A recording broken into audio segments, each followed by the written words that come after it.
पेड़ था। वो सबसे अलग इसलिए था क्योंकि उस पर सोने के सेब लगते थे। राजा का एक वफादार माली हर रोज उन सेबों को गिनता था और राजा को बताता था। लेकिन एक दिन अचानक एक सेब चोरी हो गया। माली से ये वार्ता सुनकर राजा क्रोधित हुआ। चोर को हम जरूर सजा देंगे। उस रात माली ने अपने बड़े बेटे को सेब की रखवाली करने के लिए रखा, लेकिन बीच रात में ही वो सो गया। दूसरे दिन सुबह फिर से एक सेब कम था। आज मैं अपने दूसरे बेटे को सुरक्षा के लिए रखूंगा। ठीक है। रात हो गई और माली का दूसरा लड़का भी सो गया। दूसरे दिन फिर से एक सेब कम था। अब माली के तीसरे और सबसे छोटे बेटे ने पहरेदारी की जिम्मेदारी ली। रात हो गई। माली का तीसरा बेटा अपने काम में लग गया। आओ सेब चोरो, अब आके दिखाओ। थोड़ी देर बाद जैसे ही गहरी रात हो गई, तभी अचानक कुछ पत्तों की आवाज आने लगी। उसने देखा कि एक सोने का पंछी सेब तोड़ने लगा। माली के बेटे ने बिना वक्त गवाए तुरंत निशाना लगाया और तीर चलाया, लेकिन उससे पंछी को कुछ नुकसान नहीं हुआ। सिर्फ एक सोने का पर उसकी पूंछ से गिरा और पंछी उड़ गया। सोने का पर सुबह राजा के सामने पेश किया गया और सभी मंत्रियों को राज दरबार में बुलाया गया। सबने देखा कि ये पर तो राजा की सभी संपत्ति से काफी कीमती था। इस एक पंख से मेरा क्या होगा? मुझे तो पूरा पंछी चाहिए। मेरे दरबार में ऐसा बहादुर कौन है जो मेरे सामने पंछी को पेश करे? माली का बड़ा बेटा आगे आया और उसने इसकी जिम्मेदारी उठाई। शाबाश। माली का बड़ा बेटा जंगल की ओर उस सोने के पंछी की तलाश में चल पड़ा। वो जंगल के रास्ते गुजर रहा था, तभी बीच में उसने एक लोमड़ी को देखा। उसे देखकर लड़के ने अपने तीर से उस पर निशाना लगाया। कृपा करके मुझे मत मारो, मैं तुम्हारे काम आ सकती हूँ। तुम उस सोने के पंछी की तलाश में निकले हो ना? हाँ। मेरी बात ध्यान से सुनो।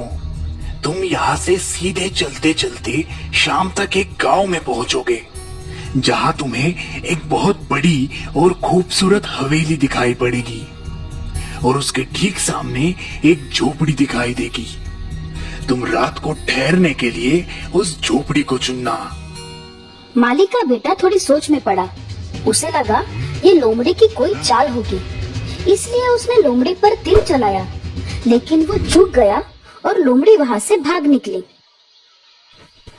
माली का बेटा अपने रास्ते चल पड़ा। आगे जाकर उसे महल और झोपड़ी दिखाई दी जो बिल्कुल लोमड़ी ने बताई वैसी ही थी।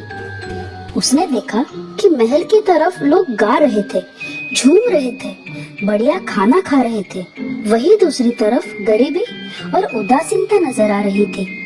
ये देखकर उसने सोचा, अगर मैं इस झोपड़ी वाले घर की तरफ गया तो ये मेरी बहुत बड़ी बेवकूफी होगी। इसीलिए वो महल की तरफ गया, जहाँ उसने खाया पिया और आराम किया। वो उस पंछी और अपने राज्य को भूल गया था। इसी बीच बहुत समय बीत गया, लेकिन बड़ा बेटा वापस नहीं आया। इसीलिए दूसरा बेटा कार्य के लिए चल पड़ा। उसका भी यही अंजाम हुआ। उसे लोमड़ी मिली। लोमड़ी ने उसे भी वही सलाह दी, लेकिन वो जब गांव में पहुंचा, तब उसे उसके भाई ने महल की तरफ बुलाया और वो भी अपने भाई की तरह पंछी और राज्य को भूल गया। समय बीतता गया। अब सबसे छोटा बेटा भी सोने की पंछी की तलाश में चल पड़ा। मुझे जाने दो पिताजी। लेकिन माली अपने दो बेटों की तरह अब इस बेटे को भी नहीं खोना चाहता था। पिताजी, मैं वापस लौटूंगा, मेरा यकीन कीजिए, मुझे जाने दीजिए। ठीक है, लेकिन अपना ख्याल रखना। माली का छोटा बेटा जंगल की ओर चल पड़ा। रास्ते में उसे वही लोमड़ी मिली जो उसके भाइयों को मिली थी। उस लोमड़ी ने उसे भी वही सलाह दी। अगर तुम अपने मंजिल तक पहुंचना चाहते हो तो झोपड़ी में जाओ। अपनी सलाह के लिए शुक्रिया दोस्त। मेरी पूंछ पर बैठो, तुम जल्दी पहुंच जाओगे। जल्द ही वो गांव पहुँचे। छोटे बेटे ने उस झोपड़ी में ही रात बिताई। जब सुबह हुई तब लोमड़ी वापस आई। अब उसने और एक सलाह दी। अब सीधे आगे बढ़ना, तुम्हें एक किला दिखाई देगा जहाँ बहुत सारे सैनिक गहरी नींद में सोए रहेंगे। उनकी तरफ ध्यान बिल्कुल मत देना। किले के अंदर जाना वहां तुम्हें एक कमरा दिखाई देगा जहां सोने का पंछी एक लकड़ी के पिंजरे में बंद होगा। उसके ठीक सामने एक सोने का पिंजरा भी होगा, पर तुम उस पिंजरे को बदलने की कोशिश मत करना, वरना पछताओगे। लोमड़ी ने फिर एक बार अपनी पूंछ फैलाई और नौजवान लड़का उस पर सवार हो गया। दोनों किले के पास पहुंच गए। लड़का किले के अंदर गया, जहां उसे लोमड़ी ने कहा हुआ कमरा दिखाई दिया और वो सोने का पंछी भी। इस खूबसूरत पंछी को ऐसे लकड़ी के पिंजरे में रखना अच्छी बात नहीं है। जैसे ही लड़के ने पिंजरे को बदलने के लिए दरवाजा खोला, पंछी चीखने लगा और उसकी आवाज से सैनिकों की नींद उड़ गई। उस लड़के को कैदी बनाया गया। दूसरे दिन सुबह उसे दरबार में पेश किया गया। उसे वहां मौत की सजा सुनाई गई। मेरे सरकार, कृपा करके मुझ पे दया कीजिए। मैं तुम्हें एक ही शर्त पर छोड़ूंगा। जाओ, मेरे लिए वो सोने का घोड़ा ले आओ जो तूफान जैसे तेज दौड़ता है। तभी मैं तुम्हारी सजा माफ करूंगा और वो सोने का पंछी भी दे दूंगा। उसने फिर से अपना सफर शुरू किया। तब रास्ते में उसे उसके दोस्त लोमड़ी मिली। तुमने देखा ना क्या हुआ मेरी सलाह ना मानने का नतीजा। तुम एक अच्छे लड़के हो, इसलिए उस सोने के घोड़े को ढूंढने में मैं तुम्हारी मदद करूंगी। तुम सीधे जाना, फिर तुम्हें एक किला नजर आएगा जहां वो घोड़ा अपने टेंट में खड़ा होगा। उसकी देखरेख करने वाला गहरी नींद में सो रहा होगा। घोड़े को चुपचाप वहां से छुड़ा लेना, पर उस पर पुराने चमड़े का सैडल डालना मत भूलना, और उसके पास ही बड़ा सोने का सैडल बिल्कुल मत लेना। सब कुछ सही जा रहा था। घोड़े को देखकर लड़का बोला, मैं इसको सोने का सैडल दूंगा, इसका हक बनता है। जैसे ही लड़के ने सोने के सैडल को हाथ लगाया, उसकी देखरेख करने वाला जाग गया। रक्षक दौड़कर आए और उसे गिरफ्तार किया गया। अगले दिन फिर उसे मौत की सजा सुनाई गई और उसने फिर दया की भीख मांगी। तुम खूबसूरत राजकुमारी को मेरे सामने ले आए तो मैं तुम्हारी जान बख्श दूंगा। फिर तुम वो पंछी और घोड़ा अपने पास रख सकते हो। लड़का अपनी राह चल पड़ा। उसे फिर लोमड़ी मिली। अगर तुमने मेरी बात मानी होती तो तुम्हारे पास पंछी के साथ साथ घोड़ा भी होता। मैं तुम्हारी फिर से मदद करूंगी। यहाँ से आगे जाकर तुम किले में पहुंच जाओगे। वहां तुम्हें राजकुमारी मिलेगी, उसके हाथ को थाम लेना। मध्य रात्रि को राजकुमारी नहाने जाती है, तब वो तुम्हें रास्ता बताएगी। पर ध्यान रहे, तुम उसे माँ बाप के पास विदाई देने मत जाने देना। लोमड़ी और लड़का किले के पास पहुंच गए। लोमड़ी ने जैसे कहा था, लड़के ने ठीक वैसे ही किया।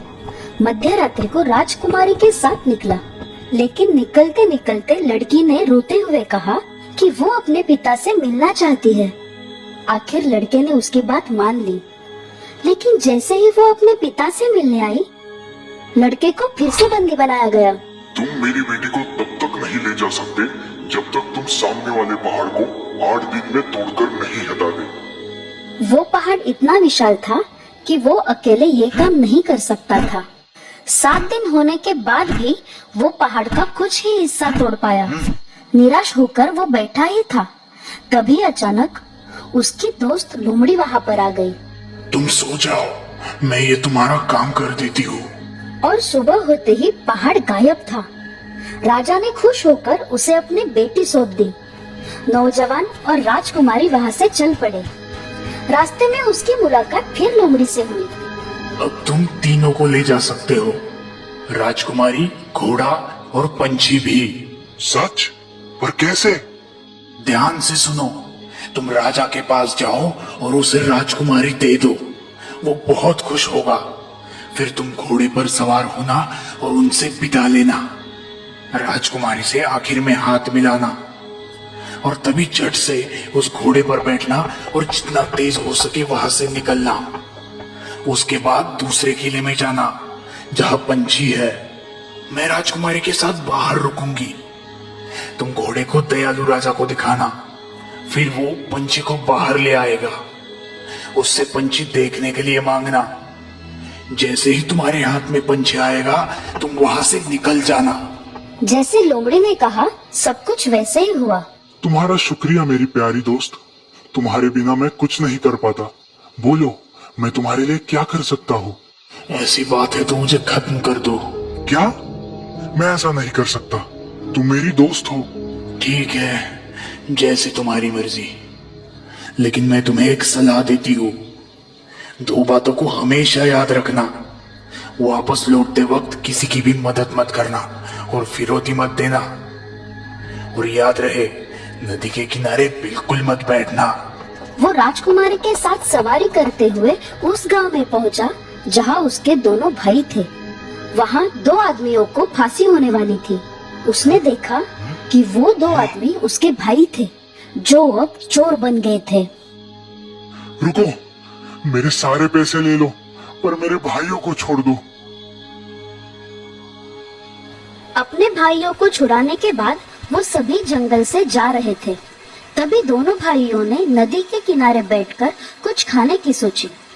इसी दौरान छोटा भाई लोमड़ी की सलाह भूल गया और इससे पहले कि वो कुछ सोचता, उसके दोनों भाइयों ने उसे नदी में ढकेल दिया। फिर राजकुमारी, घोड़ा और पंछी के साथ वो अपने राज्य के राजा के पास पहुंच गए। महाराज की जय हो। महाराज, हम सोने के पंछी को ले आए हैं। हमने हमारी मेहनत से उसे जीता है। फिर शाही जश्न की तैयारी की गई, लेकिन इस बार घोड़े ने कुछ नहीं खाया, पंछी ने गाना नहीं गाया और राजकुमारी तो रोने लगी। छोटा बेटा नदी में गिर गया था, लेकिन किस्मत से नदी सूखी थी।